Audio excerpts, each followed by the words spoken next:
Tayari.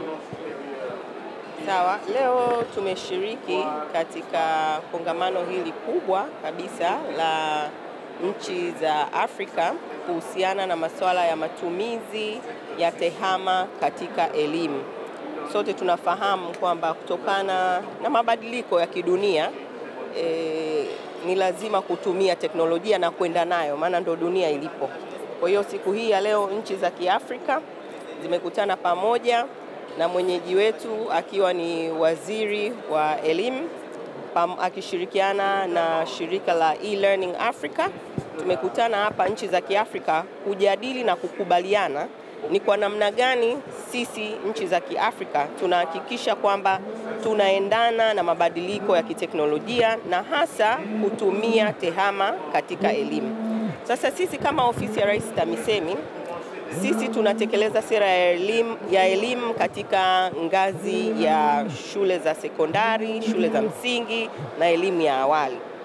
Kwa hiyo utekelezaji wa sera hii ya elimu na hasa ambayo imeboreshwa hivi karibuni, wote mlishuhudia sera ya elimu Tanzania, elimu na mafunzo ya mwaka 2014 toleo la 2003 limetaka, sera imetamka kabisa kuwe kuna matumizi ya tehama katika kufundisha na kujifunza, lakini kufundisha.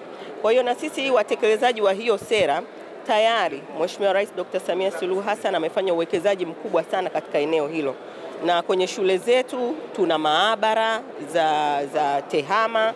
Kuna vifaa mbalimbali ambavyo vimenunuliwa, vishkwambi kwa ajili ya kuwawezesha walimu wetu kufundishia, lakini mpaka wakati huu tayari tumeanza kufanya majaribio ya teknolojia ya madarasa janja.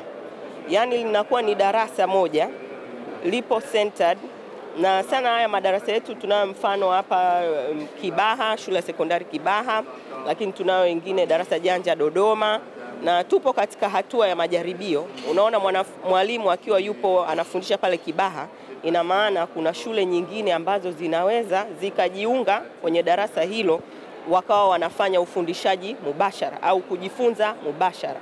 Kwa hiyo hii inaonyesha ni kwa kiasi gani sisi kama nchi na serikali ya awamu ya 6 imefanya uwekezaji wa kuhakikisha kwamba hatuachwi nyuma, kwa sababu dunia ndipo ilipo, na hata soko la ajira litahitaji mwanafunzi ambaye tayari anajua masuala ya teknolojia, lakini watu wote hata walimu wetu wawe wanafahamu namna ya kutumia teknolojia na Watanzania kwa ujumla wake.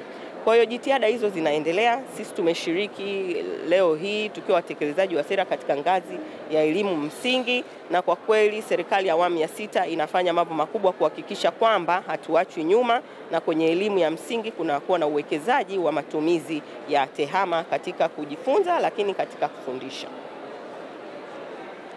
Na maswali? Asante.